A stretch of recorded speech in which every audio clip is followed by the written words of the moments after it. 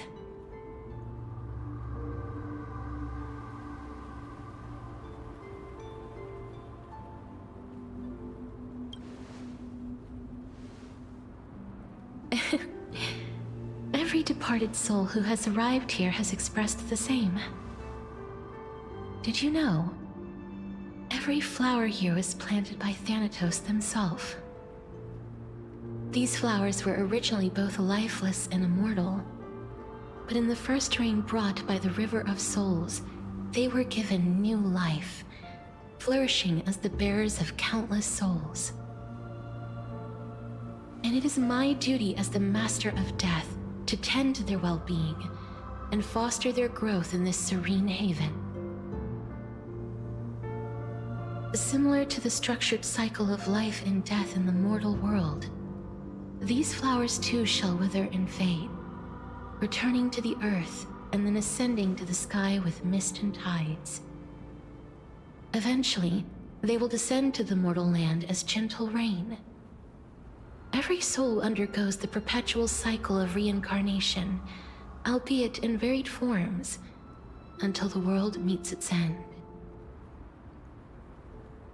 Yet, sadly, there's no time left for Emphorius to wait for when the flowers bloom again. Now, death is the power at my fingertips. It once led the souls of the deceased here, but I shall open the gate of the netherworld and return you to the realm of the living. In exchange, please, take the core flame of death with you and complete the flame chase journey. Do not let our work thus far be in vain.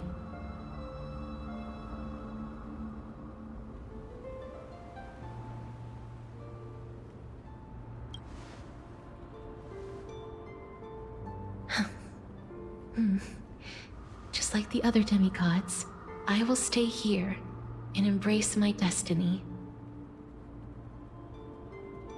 That being said, it is not easy to guide a lost soul back to the mortal realm. The whispers of death are sweet and alluring. If your determination wavers, you will succumb and be forever ensnared by the netherworld's grasp. Please consider this a one-time exception. I will do everything in my power for the flame chase journey. And for your life, the only life I can save.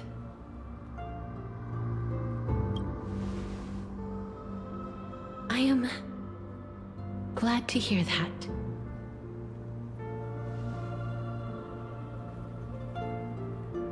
Over here!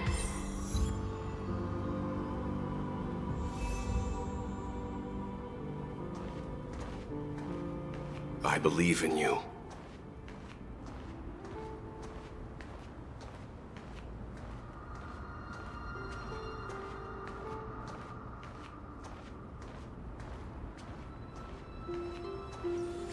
Don't go.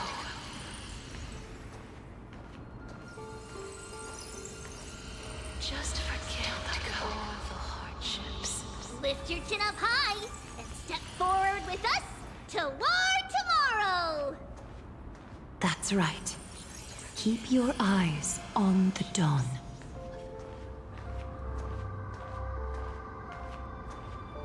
Onward. Show me your courage.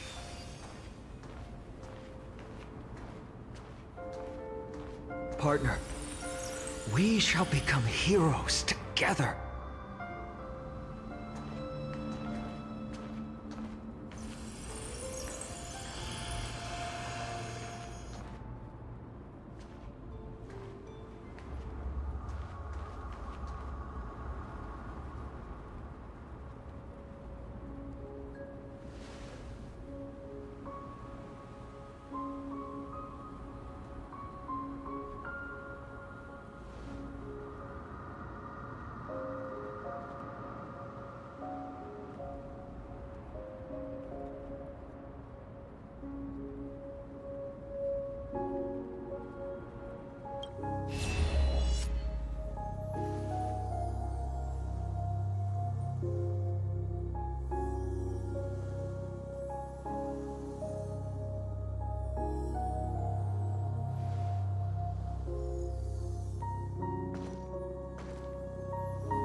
this is proof that you once lived.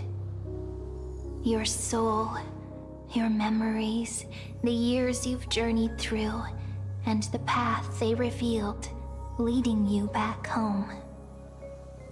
So, continue onward.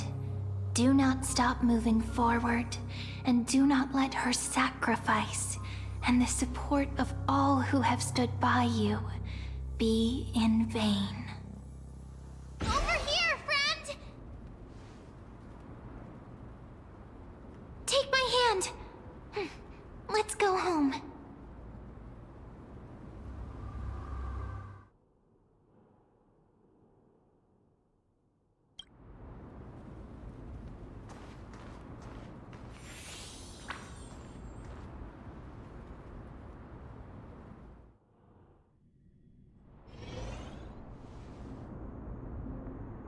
At last, I knew you could do it.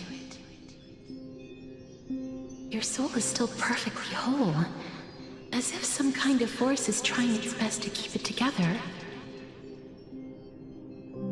Is it Ornyx's final blessing? Or is it a miracle of your own? It's truly incredible. Such a strange surge of familiarity. So hard to describe. Perhaps it is fate, once again fulfilling its own design. Or perhaps it is the laws from beyond the sky, so familiar to you, that intertwined our fates long ago.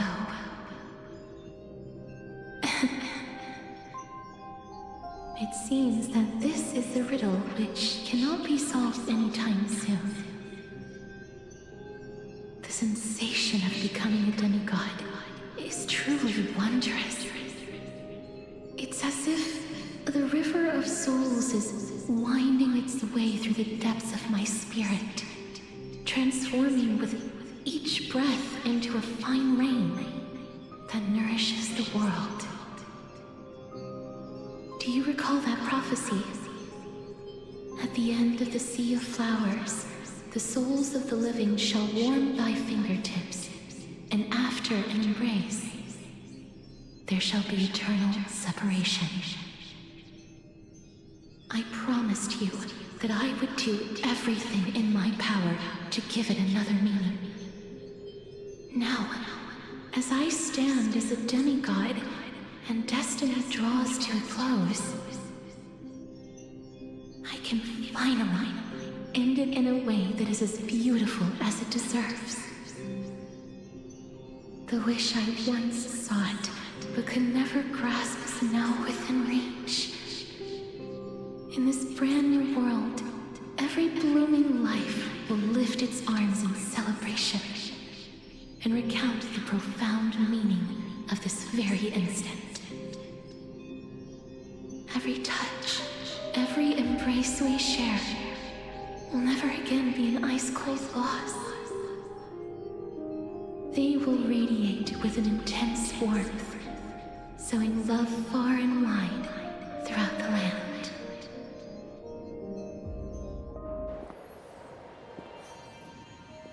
The other shore is very cold.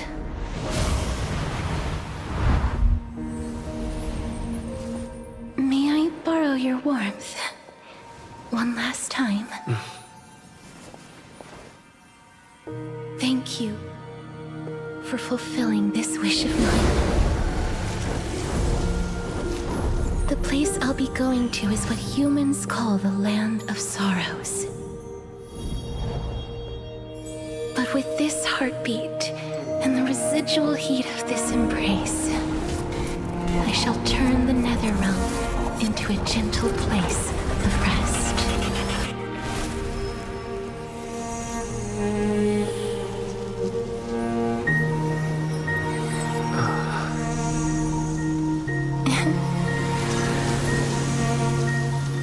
This embrace may be brief, but it's the proof that I once lived.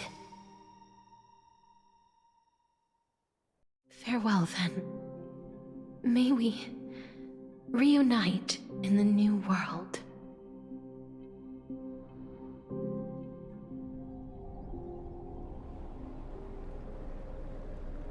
That grand and absurd performance was what you've been seeking your whole life? I gave up everything in search of truth, and it culminated in this very moment. You, on the other hand, performed as I expected. You did not hesitate when you saw the chance to attain power. It's as if you... Crave power, like a fly craves rot. Those are your words, not mine. But what you said at the end, did you already know what I had planned for Thynon? I may have lost an eye, but my vision is clearer than anyone else. You've nearly exhausted your humanity. You're no different from my current state as a walking corpse. That's true. I've long since burned to ash over the past 1,000 years. Only he is capable of unleashing a raging fire that rivals our final great enemy, Aquila. So, this is our last chance. How about we let go of the bad blood between us? May I resonate with your core flame, Aglaya? Please do. That's impossible. To persist with your soul thinned to such an extent. You're insane. Just as you fight to lug your corpse onward to complete your unfinished goals, I have my own reasons for doing this. Until Thynon grows into his position as the prophesied leader, I must continue to lead everyone on the flame chase journey. I must keep inching forward, even if only as an empty shell. I've long predicted this was the case, but I didn't think you'd already lost so much. How ironic. We would have avoided so many misunderstandings if you and I had just spoken this candidly before. But casting aside our ideological differences, there is one thing you and I agree on. Thynon. Yes. He was born to be a hero. He understands the hearts of the people, and I can confidently say he is a far better leader than you. Only he is capable of fulfilling your mission. Sadly, he is a man cursed by Nestia. But by my estimates, his horribly elaborate sense of style should not impede Era Nova. Congratulations are in order. We found common ground at the very end of our destined paths. When you put it that way, it makes me want to take back what I said. Aglaya, we're back. Come welcome our great hero reborn from the ashes. I hope he didn't hear your earlier assessment. It wouldn't be the first time I criticized him. A man should be aware of his own shortcomings.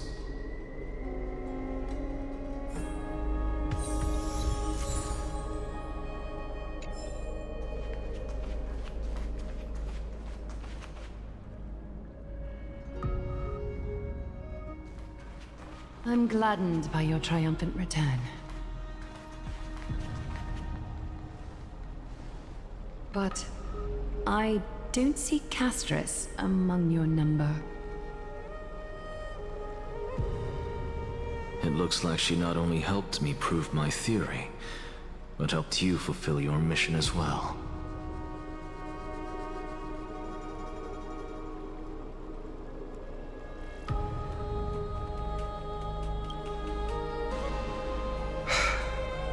I agree. She might not have been able to change her fate, but she still wrote the final verse of her epic herself.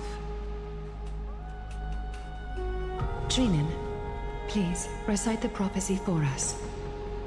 Trailblazer, please surrender that scalding cool flame for us as well.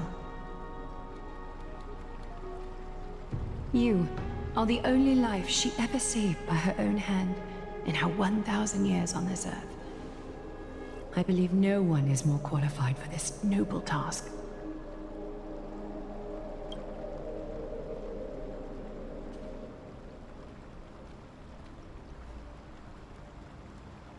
O gods who have returned, and gods who are still watching, today we bring you a soul laid bare.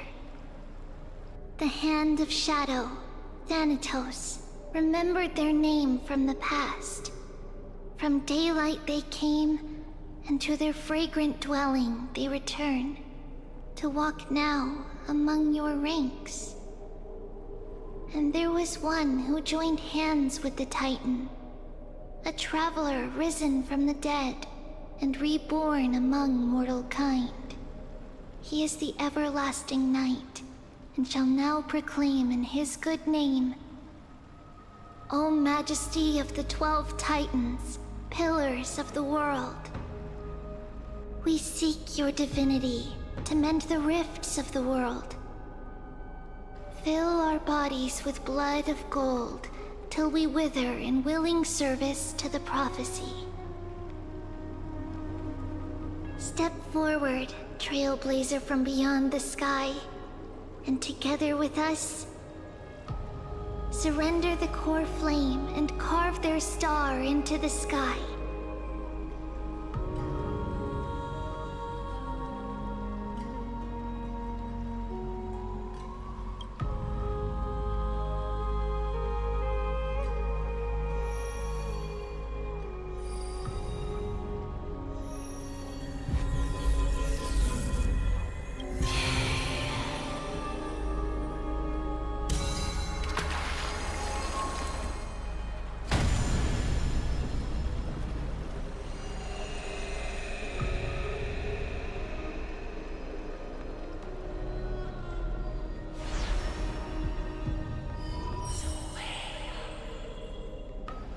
The constellation for death. For life and death, to be more precise.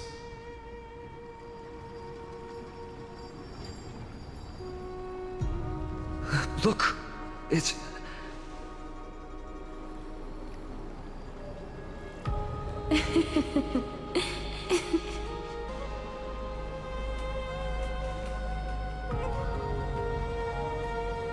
No, it's only a divine echo. I think she's here for the trial.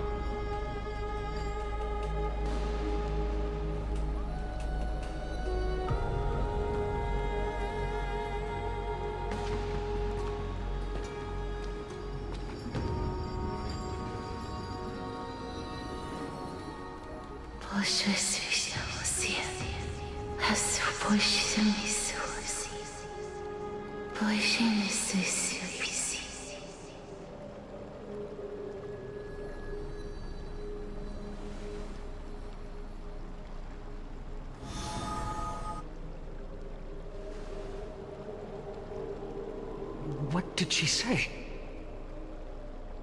That's the language of the Titans. Castorus... No. The Titan... They said... I have illuminated the cold shadow of death. Onwards. For your path to the future is bright and its flame eternal.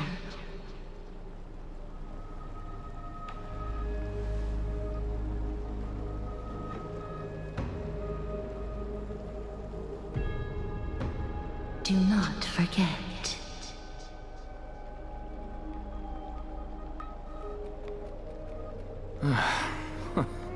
She made quite a scene. I suppose it's my turn now.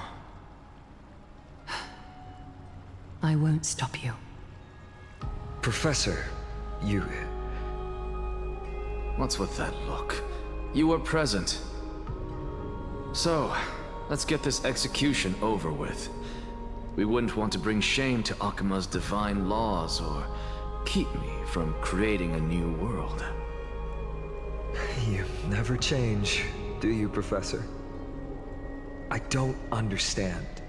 If your theory is correct, you'll lose all memories of your past life once you become a Titan. So what's the point of becoming a god? Of course there's a point. Even if I forget who I am, I'll still have my brilliant mind. It goes without saying, I'll find a way to retrieve memories of my past life. Besides, I still have you, don't I? I still don't really understand what you said during the assembly. Even if it were true, things reforged from memory could never be the same as the original anyway. Then allow me to tell you right now that you're wrong. What exactly are we? My answer is that the Chrysos heirs are the future Titans and vice versa. Of course, this answer only applies to us. So, what are we when it comes to regular mortals? The very essence of the world, our souls, are tiny invisible seeds that hold records of each person's memories of the world. And we are the buds that sprout from these seeds to grow into great trees. Is that what new sporism means? Correct. Once our physical bodies are born, we become new extensions of the world. From there, we plant our seeds into someone's memories, and then scatter them into the hearts of countless people in the future. Just as seeds are affected by their environment, so too will our appearances differ across memories. But the partial memories we carry will always be the same, because that is just how the world is. To destroy our very existence, one must destroy the world itself. But we have someone who will still live on with his perfect memory. That person is you, child of Kefali. This is what it means to be the world-bearing Titan. So, carry everything of this world and live on. Don't disappoint those most precious to you. Don't disappoint Lady Goldweaver. And especially, don't bring dishonor to my theory. Nexon, I swear to you, I'll lead everyone to our reunion in the new world. Good. That is all I have to say. Farewell, everyone. May we meet again in the next life. Farewell, great performer. May Circes safeguard your thoughts.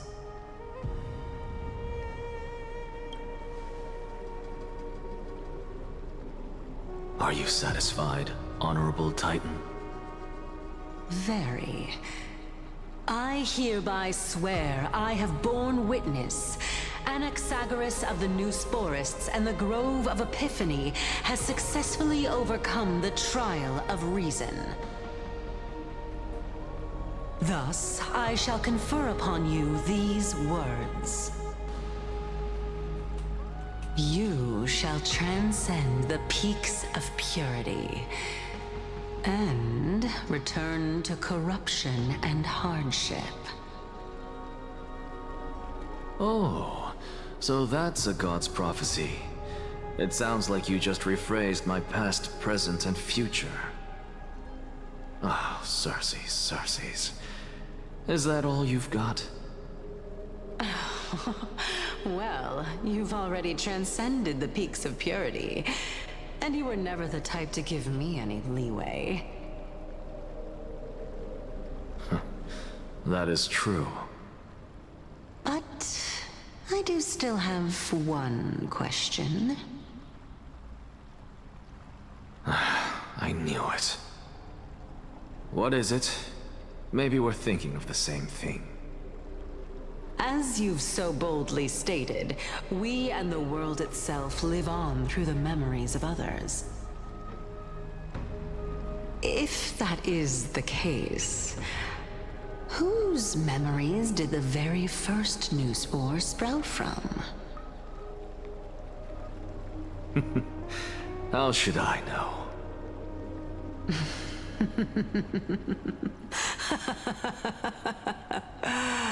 Oh my.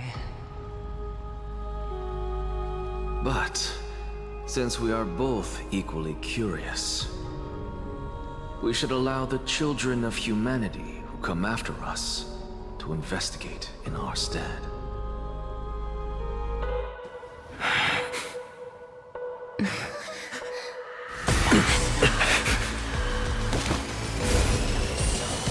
Rejoice, Circes. I sow the seeds of suspicion in the new world with your soul! And now, the objective is complete. That is all.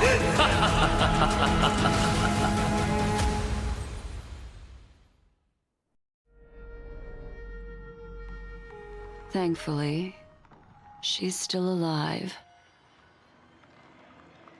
Was March 7th also in this condition when she was first rescued by the Express?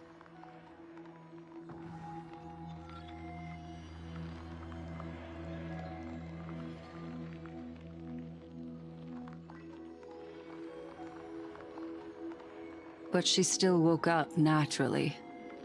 Looking on the bright side, that might happen this time as well.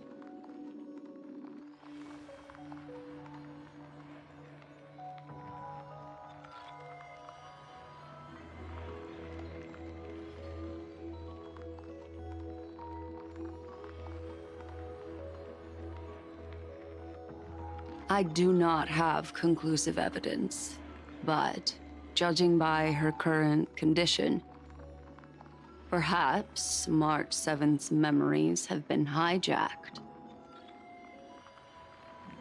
Think about it, Miss Himiko. What will happen when someone loses their ability to remember?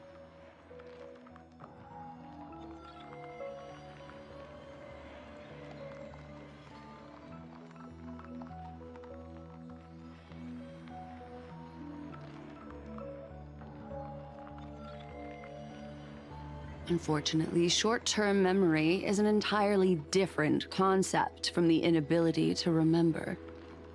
Perhaps it is difficult for you to imagine, but an individual who has lost their ability to remember turns into nothingness. The belief of the Garden is that everything in this universe can be interpreted through memories. This is the driving force behind the continuance of this path.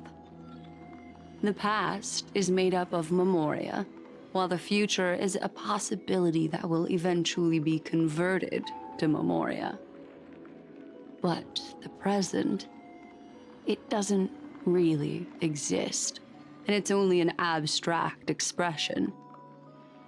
Therefore, when a person is affected by the path, and loses their ability to remember, their physical form will also be affected. These ice crystals are a manifestation of that.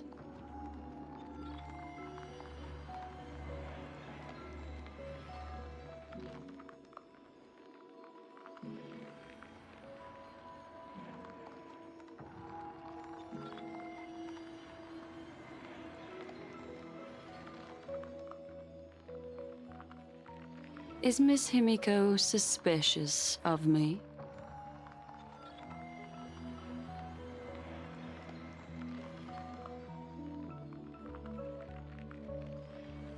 In other words, now is the time for me to prove my innocence. That's not a problem, of course. The true reason behind my intentions is that Amphorius holds special significance. For some memo keepers of the Garden with extremist views, it is a perfect example. A world that can only be seen through the garden's mirror means that memo keepers have the right to keep the world in their private collection. If those Pathstriders of Remembrance were to uncover the secrets of Amphorius first, they might unleash their wild ambitions and remodel more worlds into a similar form.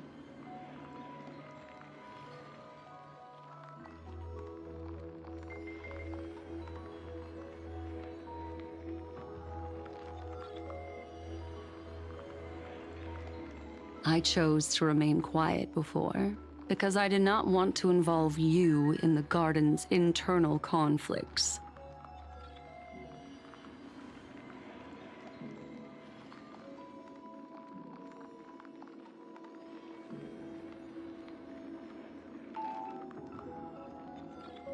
You can be even bolder with your guesses.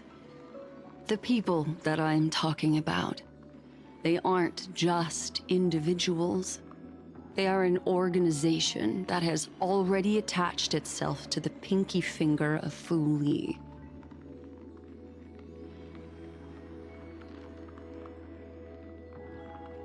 I cannot be certain, but at the very least, they are capable of doing so. I am deeply sorry about what has happened to March 7th. But the deal that I propose still remains a fair one. Amphorius is still an excellent destination, and investigating further might allow us to uncover the truth behind the accident. Miss Himiko, the wisest choice right now is for us to continue cooperating.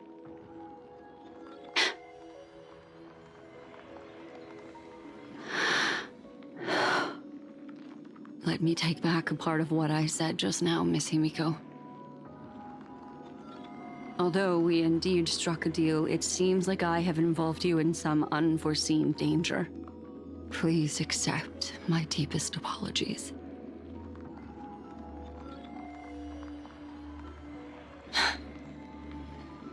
It's Fu Li. Their gaze has just swept across Amphorius.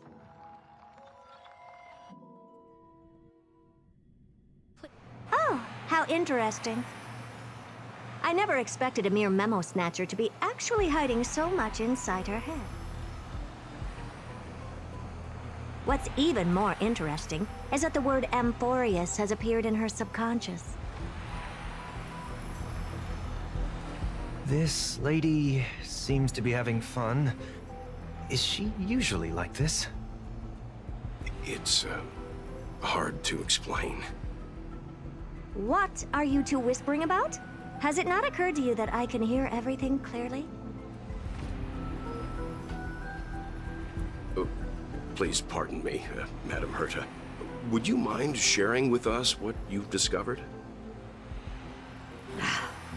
The ones who need help are the Astral Express. You will have to put up with my methods, even if they are rather unconventional. Let's get back to the topic. By using the fourth mirror, I rummaged through the brain of this memo snatcher and learned a good deal. Not only does this person know of Amphorius, but there are also many memo keepers who are interested in the place. I searched through her consciousness and found the following terms: the Eternal Land, the Rejected Land, and the private collection of the Garden of Recollection.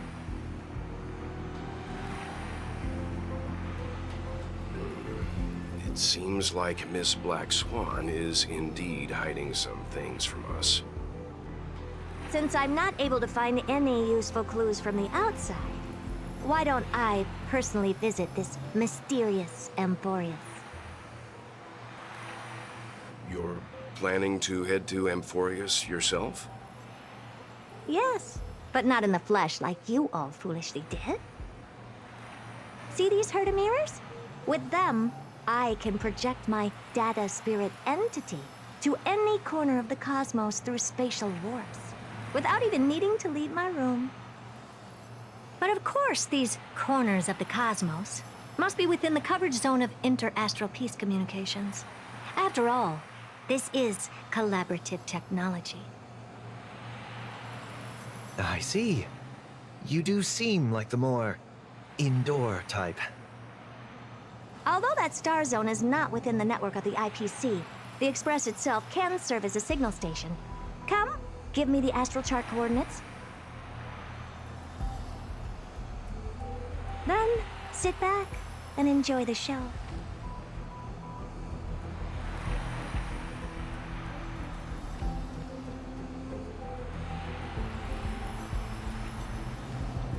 All right, now that everything is ready, mirrors, get to work.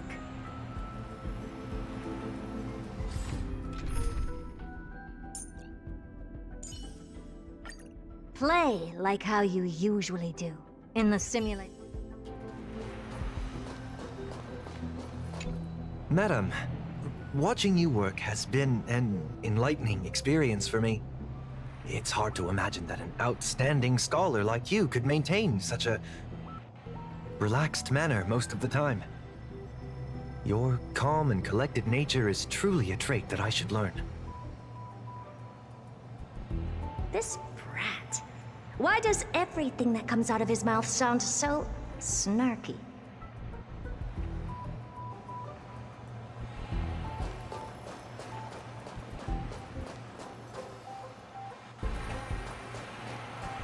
First mirror, input the coordinates. You'll be in charge of the spatial warp.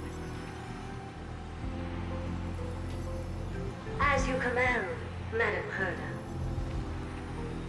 The preparations are complete. I wish you a pleasant journey ahead. Second mirror, prepare for the thought refraction. There's still some distance from the Astral Express to the Amphoria's celestial body. You're in charge of sending me over. This time, raise the power to the maximum. Don't be stingy. Oh, okay. I won't fail the mission, Madam Herda.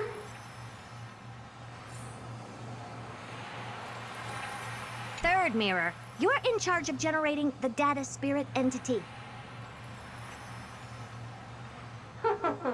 I'm happy to help, Madam Herda.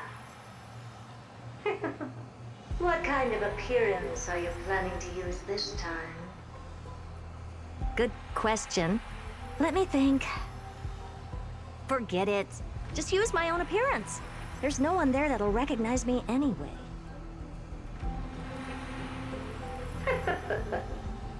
As you wish.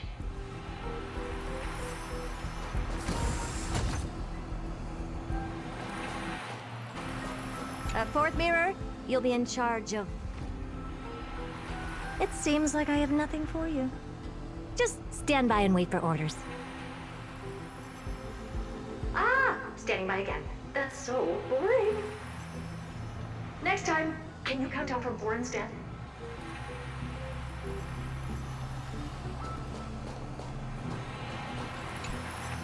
Preparation of the data spirit entity complete. Thought refraction at max power. Excellent. The first mirror. Let's get going. Have a safe trip, Madam Herta. May your journey yield good results. Coordinates input complete. Preparing to activate spatial warp. Destination, unknown celestial body. Amphorius. Spatial warp countdown. 5, 4, 3, 2, 1. Warp activated.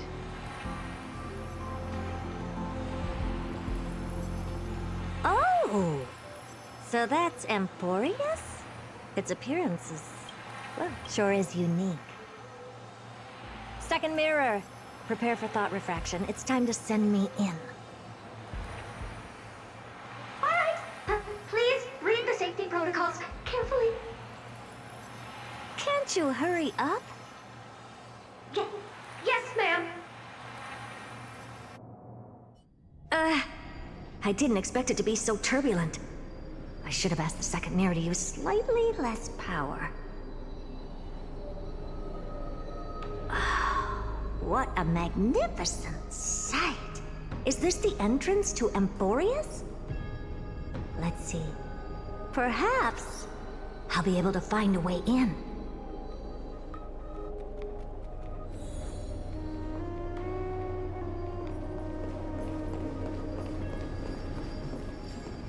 Oh, I finally found your traces.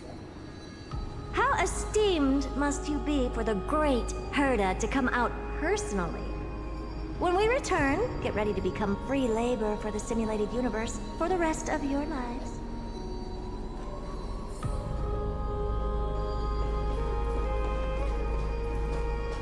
What's this?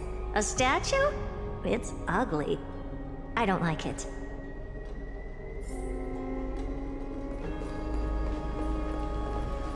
What's this? How creepy. Oh, it moves? Who are you trying to scare? It's either a projection or a fake. There doesn't seem to be much to take note of. Now then, how am I going to get into Amphorius?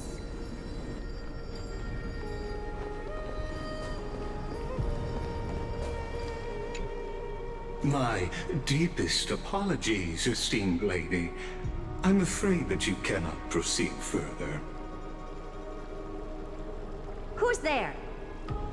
Your visit, although not part of my calculations, is a pleasant surprise. It's a pity that the preparations are not yet in place to receive you with the hospitality that someone of your status deserves. Are you not going to answer my question? Who are you? I have many identities, and I'm going to have even more in the future. But if you just need a form of address, you can use my common alias. Lycurgus. Lygus. All right, Lygus. But you can't possibly think that I'm just asking for a name, can you? Regrettably, I do not have the authority to share more information. However, standards are always flexible. While not violating the ultimate agreement, I'm able to disclose this piece of information. As you thought, this is the entrance to Amphorius. Now, please, kindly turn back. Amphorius is not a world that you should be involved with, regardless of what kind of magnificent achievements you have accomplished. This place will not open its doors so easily. You seem to understand me very well. Then you should know that I have no reason to listen to you. Your reaction is completely within my calculations. Despite my long years as a watcher, it seems like my assessment of human nature still remains accurate. From you, I'm able to sense a beautiful desire for knowledge. But my answer remains unchanged. Madam, it is with the utmost goodwill that I suggest you return to where you came from. Let's assume for a second that I'm not so well-mannered, and that I insist on uncovering the secrets hidden behind you, Mr. Lygus. How do you plan to dispel this notion of mine?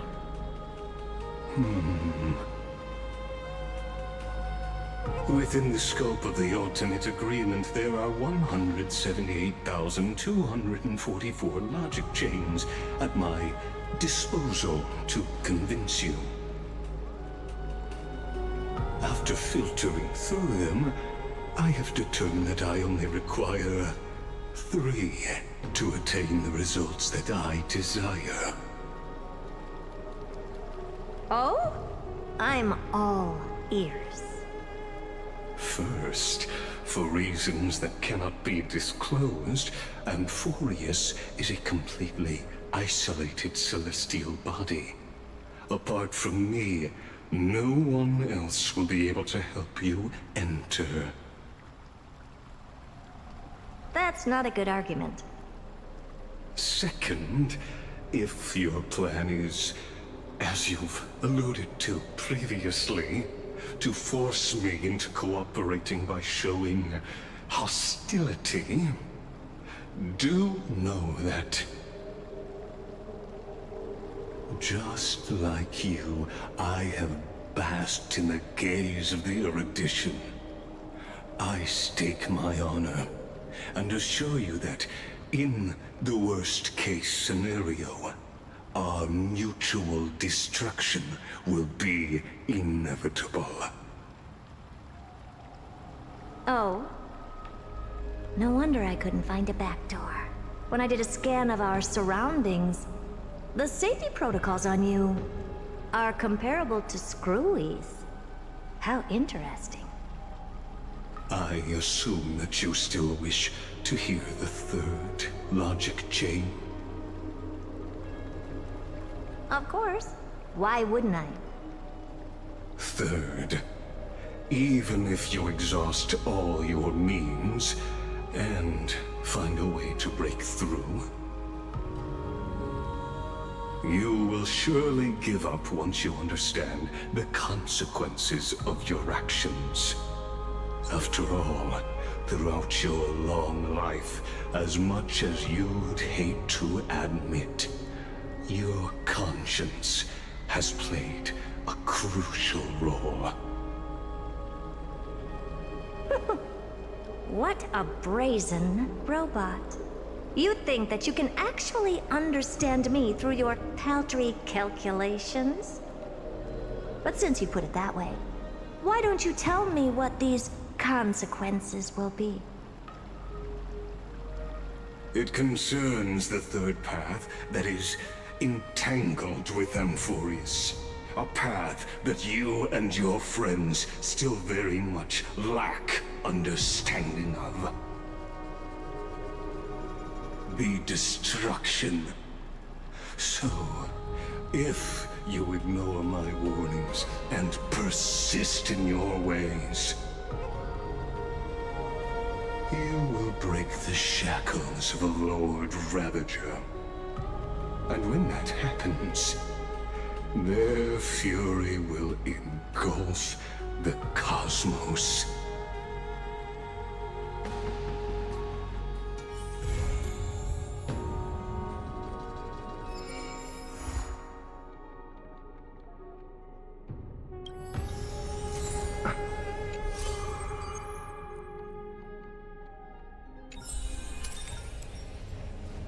Hmm.